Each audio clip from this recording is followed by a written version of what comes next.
Matrix Lord 212, and I think the biggest missed opportunities to do with horror movies have been movies that were very successful that could have got sequels and they never followed through. One such movie in particular, called Life Force, had the potential to have a whole trilogy franchise.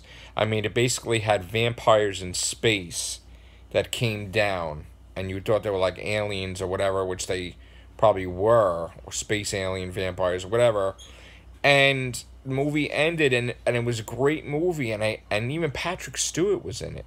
It was a long time ago, and it could have had the potential to just continue on, but it just ended abruptly. Just one movie, just like The Fly. Now, remember the original ones with Vincent Price? There was two of them. Then we got the one with Jeff Goldblum, which that could have continued, and it did. But the second Fly movie wasn't that great, The only way I think it could work now is if they do a reboot of it, where I guess he doesn't die at the end, Seth Brundle, and then maybe you could continue it there. But the possibilities are endless, because you could do stuff not just with The Fly. You could do stuff with other things getting caught in transport or whatever. But it's definitely a movie that could have been a great franchise, The Fly. Another thing that is missed opportunity is Halloween, because, for so many years we could have had continuation of it, and we got like the Rob Zombie ones, which was like a reboot, and I wasn't crazy about them, and now we're getting Halloween after all these years with Jamie Lee Curtis, but for some reason, I don't know if it's because of an argument, Rob Zombie, but John Carpenter does not want to count Halloween 2, which makes no sense, because Halloween 1 and 2 are connected by like a minute.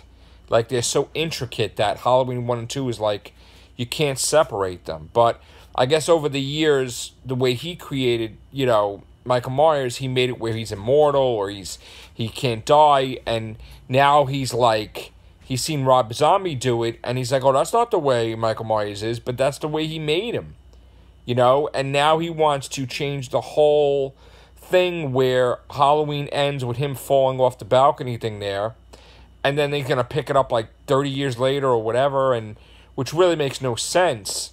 And I think they're not even going to make it that Laurie Strode was the sister to Michael Myers, which is stupid, because she is his sister.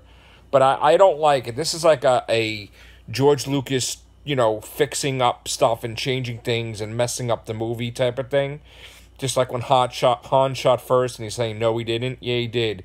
So, to change Michael Myers around now because of a dispute or an argument you had with somebody that you don't like the way they did your movie, and now you got your perception of the character is not actually what you created. I'm not happy with that at all. If they're going to do a Halloween, it has to be, I think it should be called Halloween 3, and it should be a sequel directly from 2. But, that's if you really wanted to erase all the other movies, that's the only way to do it. But, to say that Halloween 2 doesn't exist, it's just absolutely, you lost me there.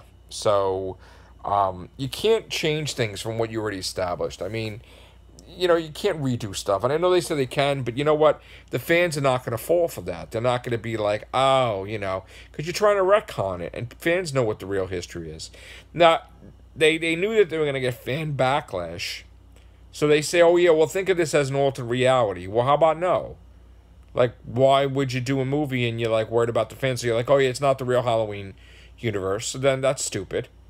Why don't you just do a real Halloween movie that's connected in the universe, But there was missed opportunities with Halloween. There's missed opportunities with A Nightmare on Elm Street, because you could have had, I don't know how many Nightmare on Elm Street movies after Freddy vs. Jason, and they just didn't. They decided to reboot it, and that was a mistake.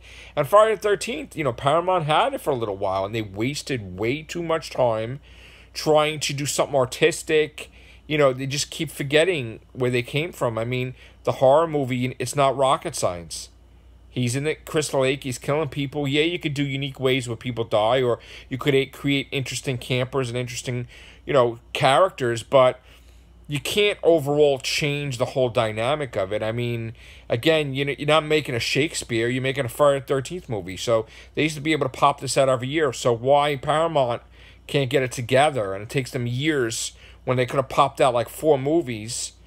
They couldn't even get one out. And then the idea that they had was to kill Jason once and for all, to try to do another type of final chapter thing. Well, that wouldn't have worked because, one, they were only going to be screwing over Warner Brothers Pictures because Warner Brothers was going to get the rights back, to Friday the 13th. So why is it about egos? Why don't you just put out some movies, make money from it? Why are you trying to hurt the company you just got the characters from for a couple of years? I mean, that's dumb. So I never got the ego part with these people. I mean, you get the golden ticket, which is like you sold Friday the 13th. Like Paramount sold Friday the 13th to New Line Cinema, and New Line Cinema was bought by Warner Brothers, right? So by a weird twisted deal with a big movie director, like Christopher Nolan, like he got to do friggin' Interstellar, right? So his weird clause was he wanted Paramount to get Friday the 13th back, and I think South Park and all that, right? So if they allowed that, which they did, and Paramount has Friday the 13th in their possession, then what is the effing problem? Make profit of it while you have it. But don't try to waste time, and then in the end you're like trying to screw up the character more than ever just to screw over, Warner Bros. I mean, that's my take on it. Why don't you just profit from it? I mean, if make money from it, and then it goes back. But no, they wasted way too many time. Then the guy's like, oh, well, don't you want to find out why Jason comes back to life? No, not really. No, not really. You do. And it's like, don't you want to see about Jason's family? No. Some things are not meant to be shown. That's what happened with Star Wars when things get ruined, is they show every little thing that you just had your imagination to figure stuff out when you were little, what happened in the past. But when they show everything, it's like, oh, it's not as great as I pictured it. So some things you just don't show everything. So no, we don't want to know why Jason keeps coming back to life. No, we don't want to know about Jason's family life. No, I don't want to watch any of that stuff. I just want to get down into Crystal Lake, him going after people, and different challenges on how to beat him or not. But that's it, it's not rocket science. So anybody could do a Friday the 13th movie, but only some could do it really, really better than others. So pop out a movie, and that's a missed opportunity. Now it's a lost opportunity for Nightmare on Elm Street because Robert Englund is said he's too old to do the part, and that's just a tragedy because he's amazing, and it's like now we're never going to have that again.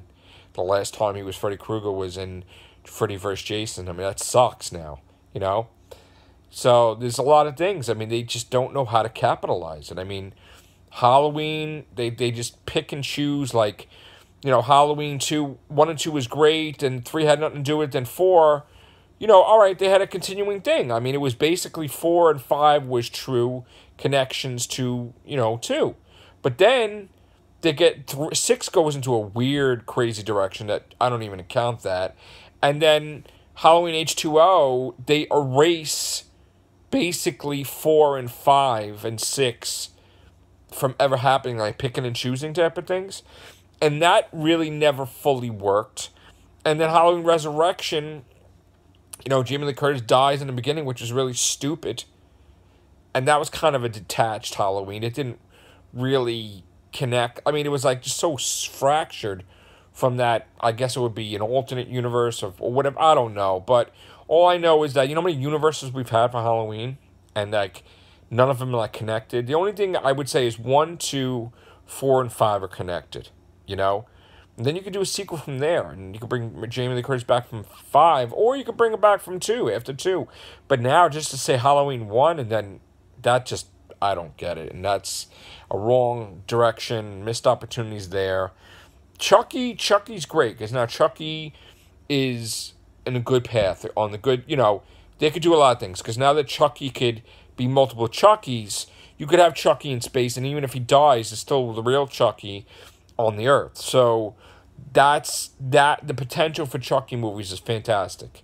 That's in the best shape right now compared to like Friday the 13th, Nightmare on Elm Street, and Halloween. Chucky's in the best shape, I would say. But as far as missed opportunities goes, so many other stuff we could talk about. I'll probably talk about it on the Horrorcast. All right, take care. Bye for now.